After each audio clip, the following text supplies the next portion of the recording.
IT বাইটের পক্ষ থেকে আপনাদের সবাইকে স্বাগত জানাচ্ছি ওয়েব ডিজাইন বাংলা ভিডিও টিউটোরিয়ালের আজকের পর্বে। আমাদের আজকের পর্বে আমরা দেখব কিভাবে আমরা ওয়েব ডিজাইন করার জন্য আমাদের কম্পিউটারকে কাজের উপযোগী করে গড়ে তুলতে পারি। আমরা সবাই জানি HTML CSS হচ্ছে মূলত কোডিং। এখানে আমাদের বিভিন্ন কোড লিখতে হবে।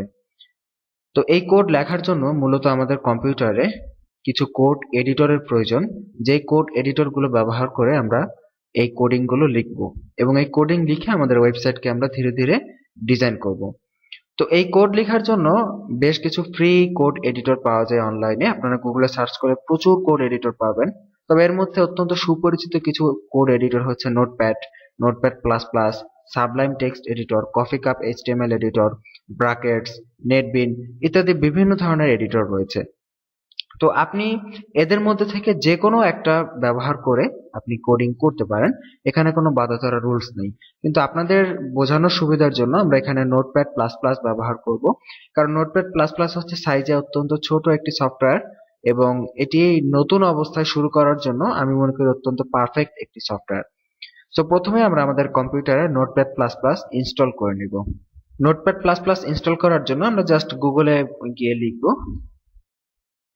Download notepad plus plus. এটা লিখে সার্চ করলে আমাদের সামনে নোটপ্যাড প্লাস প্লাস এর ওয়েবসাইট চলে আসবে। এখান থেকে আমরা নোটপ্যাড প্লাস প্লাস এর ওয়েবসাইটে প্রবেশ করব এবং আপনি এখানে প্রথমেই দেখতে পাবেন ডাউনলোড অপশন রয়েছে, যেটা নোটপ্যাড প্লাস প্লাস এর লেটেস্ট ভার্সন আপনাকে দিবে। আপনি এখানে জাস্ট ক্লিক করে নোটপ্যাড প্লাস প্লাস সফটওয়্যারটি আপনার কম্পিউটারে ডাউনলোড করে নেবেন। এটার সাইজ অত্যন্ত ছোট, 4 মেগাবাইট বা 5 মেগাবাইট বা এইরকম সাইজের হবে। তো এটি ডাউনলোড করে আপনি আপনার কম্পিউটারে ইনস্টল করে নেবেন। তো নোটপ্যাড প্লাস প্লাস যখন আপনার কম্পিউটার ডাউনলোড হয়ে যাবে তখন আপনার কম্পিউটার ওয়েব ডিজাইন করার জন্য মোটামুটি রেডি। এখন আপনি এটি ব্যবহার করে ওয়েবসাইট ডিজাইন শুরু করতে পারবেন। নোটপ্যাড প্লাস প্লাস ইনস্টল করার পরে আপনাকে যে কাজটি করতে হবে, মজিলা ফায়ারফক্স এবং গুগল ক্রোম এই দুইটি ওয়েব ব্রাউজারের লেটেস্ট ভার্সন অবশ্যই গুগল থেকে সার্চ করে আপনার কম্পিউটারে ডাউনলোড করে ইনস্টল করে নেবেন। এটা আপনাদের সবার প্রতি আমার বিশেষ রিকোয়েস্ট, অবশ্যই এই দুইটা লেটেস্ট ভার্সন আপনি ইনস্টল করে নেবেন। এছাড়া আমাদের এই টিউটোরিয়াল ডিভিডির সাথে সফটওয়্যার নামক ফোল্ডারের ভেতরে সফটওয়্যারের যথাসম্ভব লেটেস্ট ভার্সন আমাদের দেওয়া সম্ভব, আমরা দেওয়ার চেষ্টা করেছি। তো আশা করি আপনারা সবাই এটা ইনস্টল করে নেবেন। এরপর আপনাকে আরেকটি এক্সট্রা কাজ করতে হবে, সেটি হচ্ছে আপনার কম্পিউটারের ফাইলের এক্সটেনশনটা শো করিয়ে নিতে হবে। তো চলুন দেখি সেটা কিভাবে করব। প্রথমে একটু বলে নেই ফাইলের এক্সটেনশন কি। ফাইলের এক্সটেনশন হচ্ছে ফাইলের শেষে ডট দিয়ে যে কথাটা লেখা থাকে সেটাই হচ্ছে ফাইলের এক্সটেনশন। যেমন আমরা অনেক সময় গান শুনি, আমরা অডিও গান শুনি, ভিডিও গান শুনি। অডিও গানগুলো সাধারণত .mp3 ফরম্যাটের হয়ে থাকে এবং ভিডিও গানগুলো সাধারণত .mp4 ফরম্যাটের হয়ে থাকে। এই যে mp3 এবং mp4 এই যে দুইটা ফরম্যাট, এইটা হচ্ছে ওই ফাইলগুলোর এক্সটেনশন। তো স্বাভাবিক অবস্থায় আপনার উইন্ডোজে এই ফাইলের এক্সটেনশন গুলো হাইড অবস্থায় থাকে।